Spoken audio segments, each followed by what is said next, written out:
Mr. District Attorney, champion of the people, defender of truth, guardian of our fundamental rights to life, liberty, and the pursuit of happiness.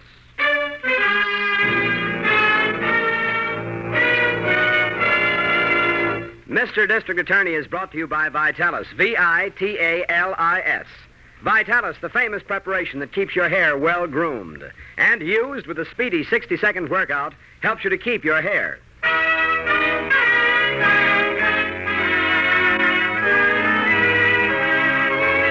it shall be my duty as District Attorney not only to prosecute to the limit of the law all persons accused of crimes perpetrated within this county, but to defend with equal vigor the rights and privileges of all its citizens.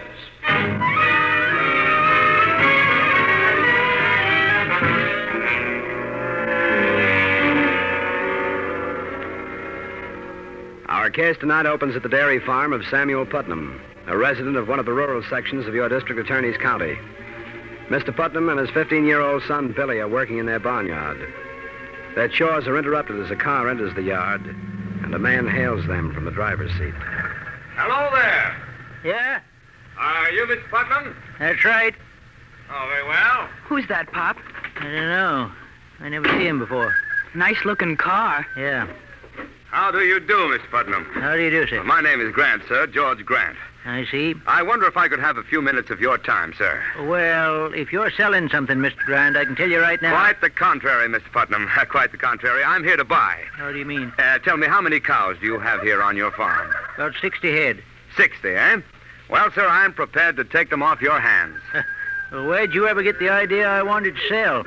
That's what your neighbors are doing. Pop, does he mean everyone's selling their cows? That's right, young man. Well, what's the purpose of all this? Haven't you heard of the meat shortage, sir? Yeah. Folks in the city need meat very badly. Oh, sure, yes, but this is dairy country. None of us has beef cattle. We all have milk cows. Well, they're beef, too. Sure, but supplying them folks in the city with milk is a lot more important than giving them beef. Now, look, Mr. Putnam, you farmers had better face the facts. There's a war on. That means a shortage of manpower needed to help run your farms. Well, me and my boy here can manage all right. Sure we can. Yeah, and so can most of the other fellows around here if they just put their minds to it. Now listen, Mr. Putnam. No, you do the listening for a change. Your coming up here to buy our stock is a pretty serious affair. How? Well, if my neighbors sell the cows to you, they're just killing off their only means of livelihood. Ordinarily now, I wouldn't pay no attention to their short-sightedness.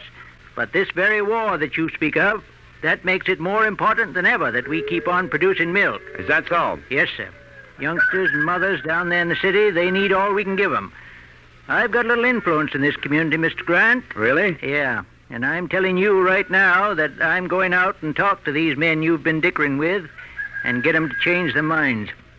Look, Mr. Putnam, I never get along very well with people who meddle in my affairs. You don't? You'd better lay off those other farmers. Listen, are you threatening me? No, just giving you some good advice. I came up here to buy beef, and you or anybody else had better not try to stop me.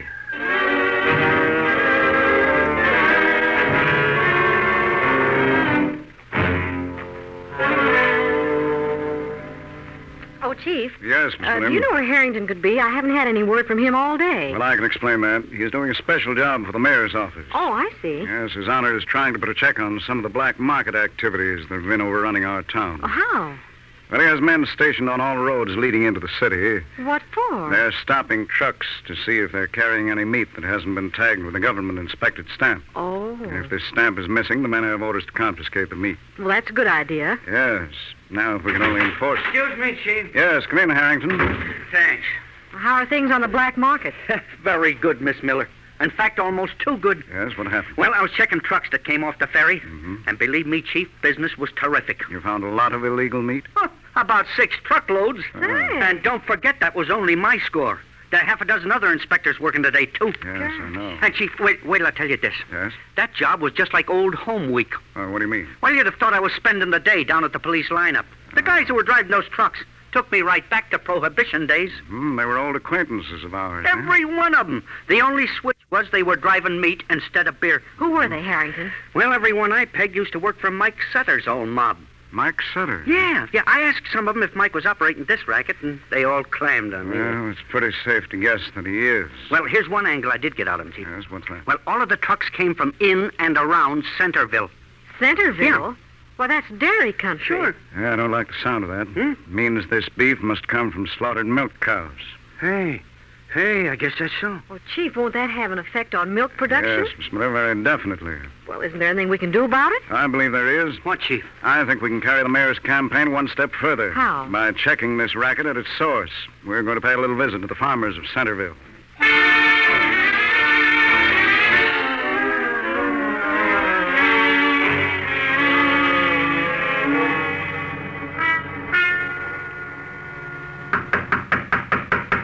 Who is it? It's me, Grant. Oh, come in. Hello, Mike. What are you doing in town? I came in to see you. Yeah? Yeah, looks like we're in a little trouble. You mean the trucks? Well, That's just the mayor trying to grab a headline. I put a mouthpiece to work. We'll get the meat back. think so? Sure. Same thing happened out west. The operators got their meat back before the headlines even got cold. Oh. There's things going up in the country. Well, that's what I come here to the office to talk to you about. What's the matter? Something wrong? To be truthful with you, yes. Well, what? What is it? Well, a lot of the farmers have canceled out on me. Well, how do you mean? They changed their minds about selling their cows. Well, how come?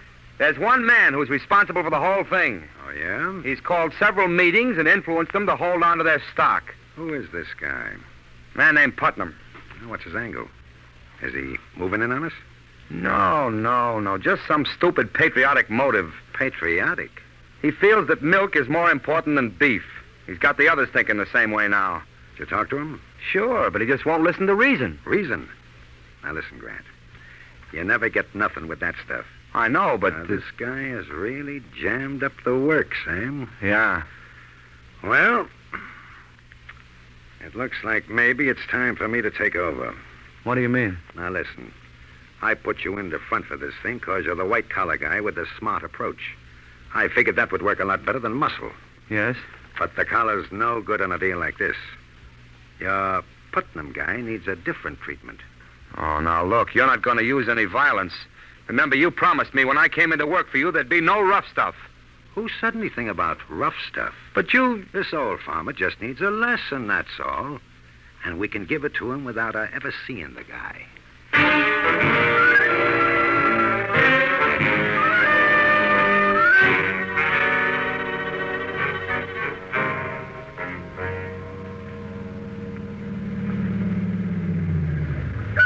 There's a boy standing there in the yard. Yes. I'll call him over, Chief. Hey, son, Yes, sir? is this the Putnam farm? Yes, sir, that's right. Yeah, is Mr. Putnam around? No, sir, he's gone into the village. Are you his son? Yes, sir, my name's Billy. Hmm. Golly. Ain't you the district attorney? That's right. Gee, I'd know you in a minute. You look just like you. Really? Sure.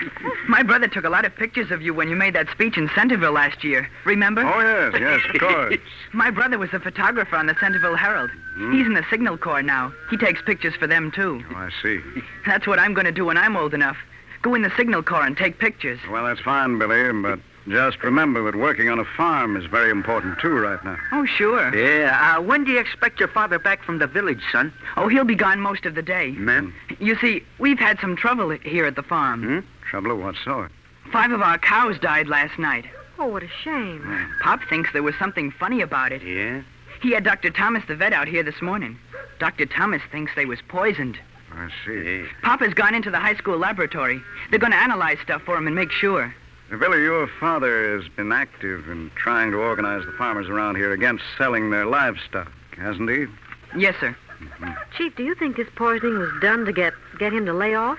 Well, it could have been. Yeah, sounds like something Mike Sutter might do. Yes, but the description that the other farmers gave us of the man who tried to buy their cows doesn't sound like Sutter. Well, he probably has a front man working for him. He's always been a smart operator. If the cows were poisoned, you sure could find out who done it, couldn't you, Mr. District Attorney?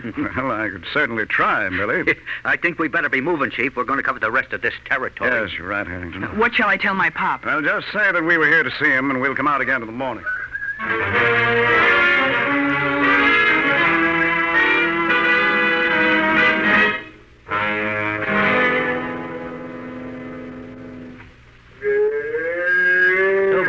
So, boss. So.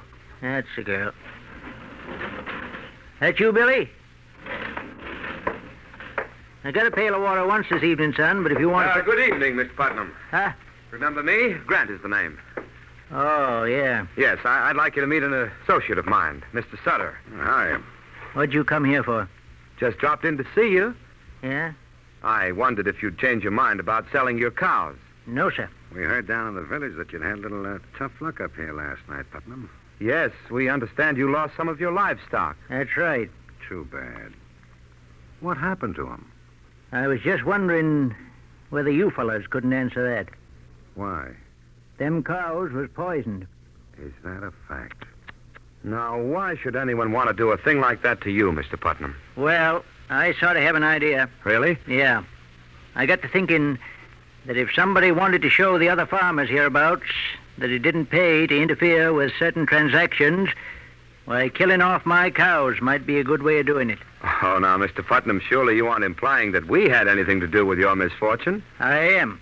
Well, you make us sound like very desperate characters. I imagine that's what you think you are. Well, that's hardly Wait a the minute, attitude. Grant. Quit kicking the words around. The old guy knows what goes on. You mean to say that you're admitting that you did poison my cows? Sure. That's only the beginning, mister. Is that so? Yeah. We got a nice touch working here. And we ain't gonna let you jam it up first. How do you intend to stop me? We'll kill every cow you got in this barn if we have to. I wouldn't advise that. Now listen. We're running this show. You do as we tell you. Do what? Get to them other farmers.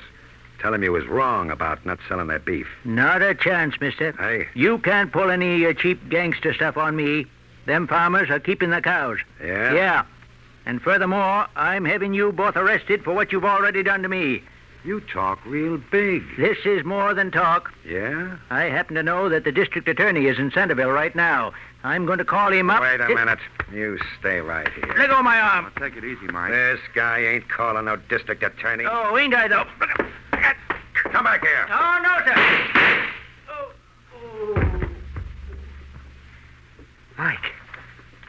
Mike, why did you do that? The old bum had it coming to him. Hey, he's bleeding badly. So what? Mike, I think he's dead. Ain't that a shame? Pop! Hey, that's his kid. Yeah. Yeah, he may have someone with him. We better get out of here, quick. Pop, what's the matter? Yeah, that door. There may be another way out. Come on, Mike. Okay. Pop!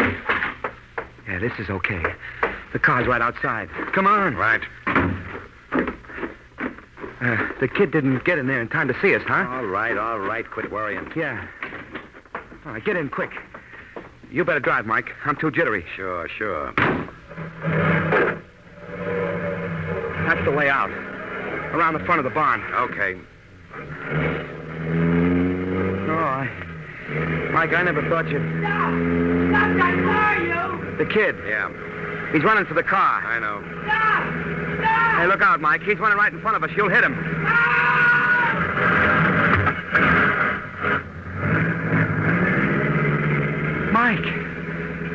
Mike, you ran over him. Sure. That's what I was trying to do.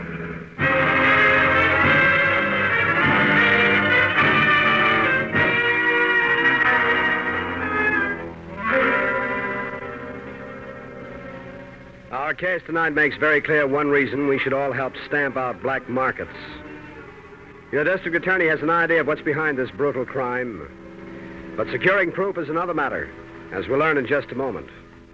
Right now, a word to the men. Do you know that you can have a smooth, close shave and, at the same time, have the cool, refreshed feeling on your face that every man likes to have when he's through shaving? Yes, you can have both benefits with Ingram's. INGRAMS. Ingram's Shaving Cream. You get a close, smooth shave with Ingram's because Ingram's helps condition your face for the razor. Gives you an abundance of velvet, smooth lather that helps wilt the toughest beard. And in addition, you get a cool shave with Ingram's because Ingram's is made to be cool.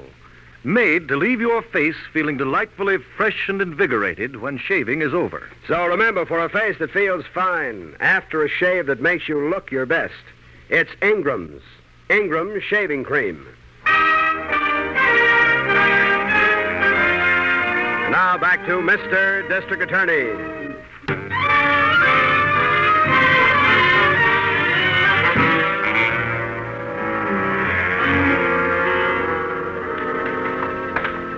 Nobody answers in the farmhouse, Chief. Well, maybe they're down in the barn. Yeah, okay, we'll take a look down there. Right. Oh, you know, it's mornings like this that make you wish you lived in the country. Yeah, this is swell, huh? I'll say. Say, Harrington, Yeah? have you any idea where Mike Sutter makes his headquarters? Sure I have, Chief. I think I can put my hands on him any time we want him. Good. Say, Chief, I wonder where he ever got the idea. Hey, wait a minute. Yes, what is it? Hey, look right there beside the road. That grass is covered with blood. Yes. Well, what in the world? Yeah, trails on up the road. You see? Yes, in the direction of the barn. Yeah. Do you suppose it could be some animal? Well, I don't know. I think we should find out. It's easy to follow, all right. Wait. Huh? Whoever or whatever it was seems to have fallen down right here, then got up again. Yeah, that's right. And then the trail leads right into the barn. I don't like the looks of this. Neither do I, Harrington. Come on, let's go into the barn. All right. Go ahead, Miss Smith. Yes, sir. Hey, look, the lights are still on in the place. Yes, so is. Oh, look! Holy... It's the boy! Yes. There's another body, Chief. Yeah, don't come any closer, Miss Miller. How are they, Chief? And the old man is dead. Huh? Hey, that must be the kid's father. Two bullet wounds in the head. What about the boy? I'm just looking. I'm afraid, though, that... Hold on. I seem to feel a faint pulse beat. Yeah? Yes, the boy is definitely alive. Good. Chief, is there anything I can Well, do? there's something we've all got to do. Get this boy to a hospital at once. And there's none in I know, we'll Centerville. have to take him into town. Here, give me a hand, Harrington. Right.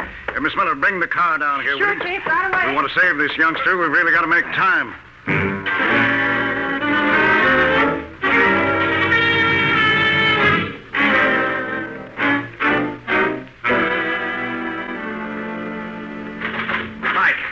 Mike, look at this. How many times have I told you to knock before you come into my office? I just got the afternoon papers. They got the whole story. About the farmer? Yeah, look here.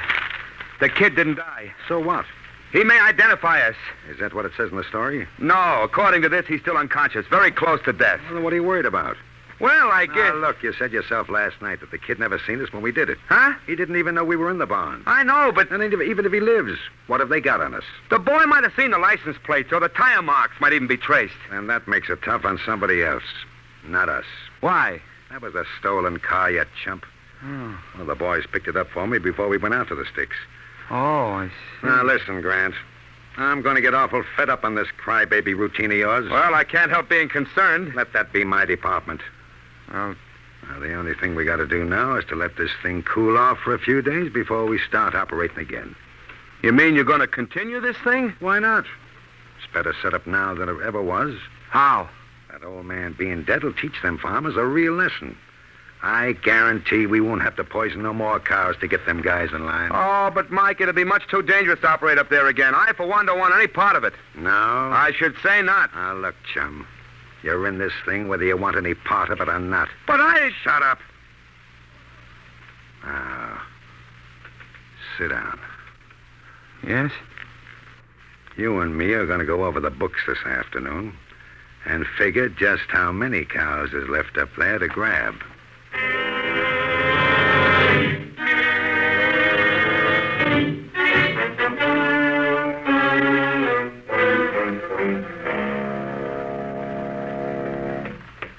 I'm over here, Miss Miller. Oh.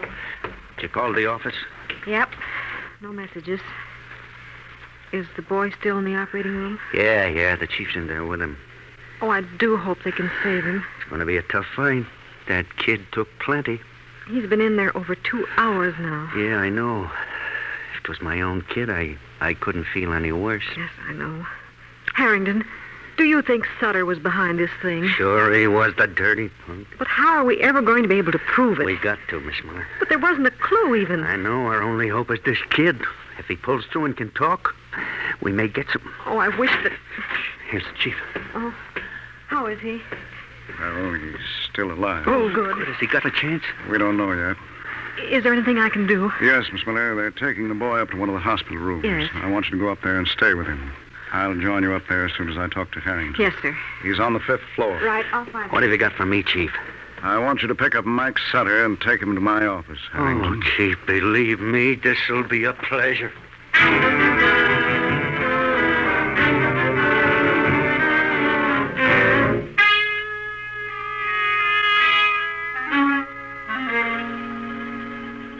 Chief, Yes, Miss Miller? come here.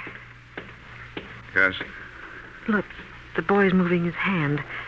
Do you think we should call a nurse? Oh, she'll be right back. Do you suppose he's coming around? I don't know. Well, what should we do? Nothing. Just watch and wait. Did you hear that? Yes.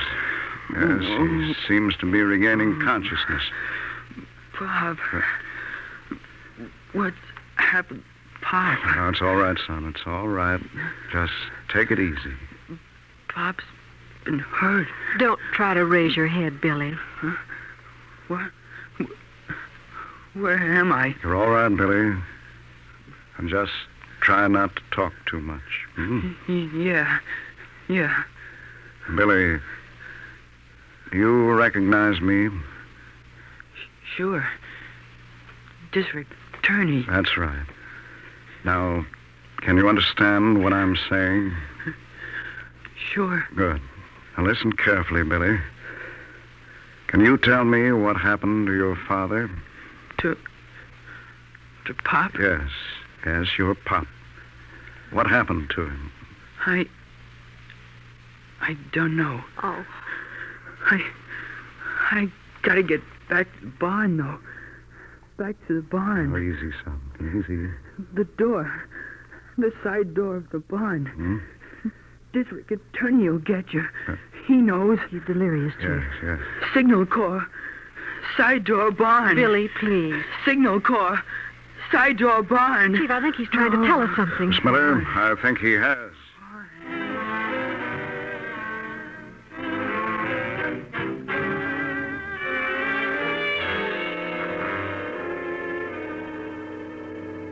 You know, Chief, this is all a great mystery to me. Why, how's that, Miss Miller? Well, in the first place, we come all the way out here to Putnam's barn just because of a little boy's delirious talk. Yes, that's quite true. Then the first thing you do when we get here is pick up a broken piece of string and wander around with it. Well, I'll admit that. Just a minute. Do you see something, Chief? Yes. I'll get this box over here to stand on. Oh, can I help you? No, that's all right. I just want to reach this crossbeam. There we are. Can you see all right? Yes. Well enough to find what I've been looking for. Oh, that's wonderful, Chief. Is it a definite clue? I have a feeling it can break the whole case for us. Oh, good. Come on, Miss Miller. Where to now? Back to the city. We have a lot of work to do.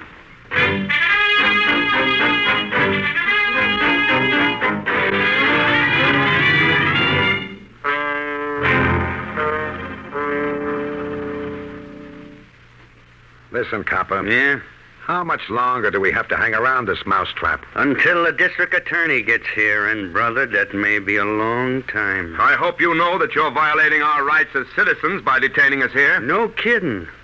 What about the rights you violated, Mr. Grant, when you guys knocked off that old man? Now, listen, are you digging that one up again? Sure, Sutter. I'm just keeping in practice for the time when I really go to work on you. You ain't never going to get a chance to work on me. Don't be too sure. Look, we don't know nothing about that old farmer. Oh, hi, Chief. Hello, Harrington. Did Miss Miller get here yet? No, but I got some customers for you. Good. This here is Mike Sutter. He knows me. And this added attraction is Sutter's front man, the one he used on the farmers. I see. He was in Sutter's office, so I brought him along. I demand to know why we're being held here, sir. Why, hasn't Mr. Harrington explained that to you? I did, Chief. But we know absolutely nothing about the death of that man in the country. I'm inclined to think otherwise. Now, look, DA, I can tell you right now. You're wasting your time on this thing. I don't think so. What does he mean? What happened to that old man and his son was one of the most vicious crimes I've ever encountered. Listen, save the speeches, DA. What evidence have you got? Excuse me, Chief. Yes, come in, Miss Miller. This may be the answer to your question, Sutter. Here's the envelope. Thank you, Miss Miller. What do you got there, Chief? It's the evidence we've been waiting for. Huh? Definite proof of who killed Mr. Putnam. Yeah? Harrington, you may arrest these two men on a charge of murder.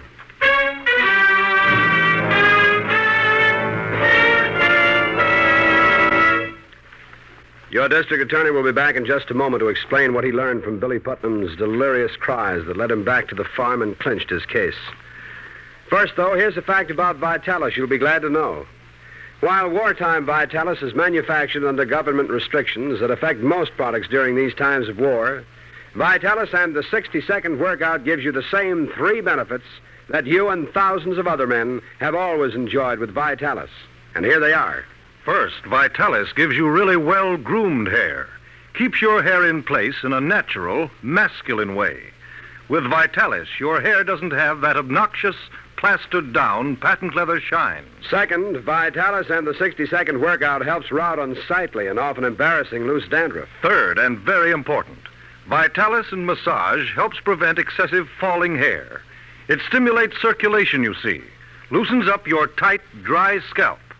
So Vitalis and massage helps you keep your hair. And since wartime restrictions affect the amount of Vitalis we can make, please be patient if your druggist doesn't always have it.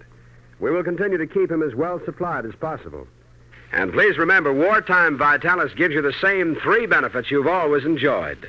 Used with a 60-second workout, it gives you well-groomed hair, helps rout loose dandruff, and helps you keep your hair. That's Vitalis. Vitalis.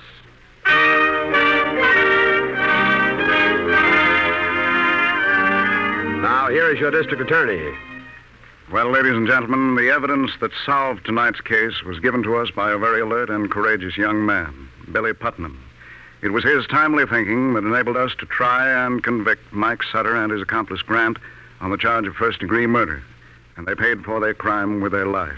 Chief, don't you think you ought to tell the folks just what that evidence was? Well, yes, Miss Miller.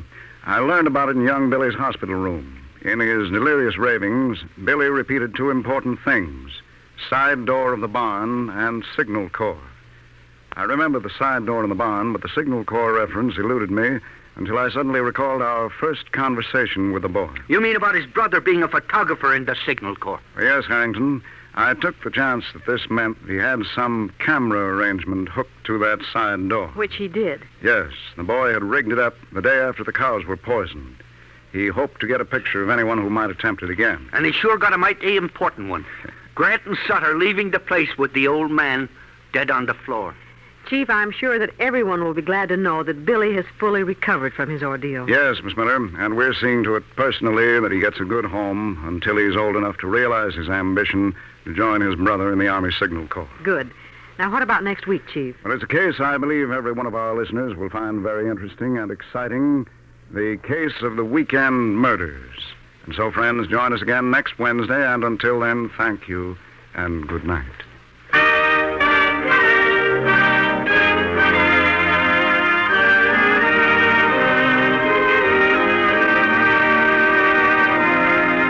The names of all characters in tonight's dramatization are fictitious, and any resemblance to names of living persons or actual places is purely coincidental. Jay Jostin was featured in the title role, Len Doyle as Harrington, Vicky Vola as Miss Miller. The music was under the direction of Peter Van Steeden, and the author was Jerry Devine. Mr. District Attorney is brought to you by the Bristol-Myers Company, makers of Vitalis, used by more men to keep their hair well-groomed than any other preparation of its kind. Now, just think of the word vital and add I-S, Vitalis, Vitalis for your hair.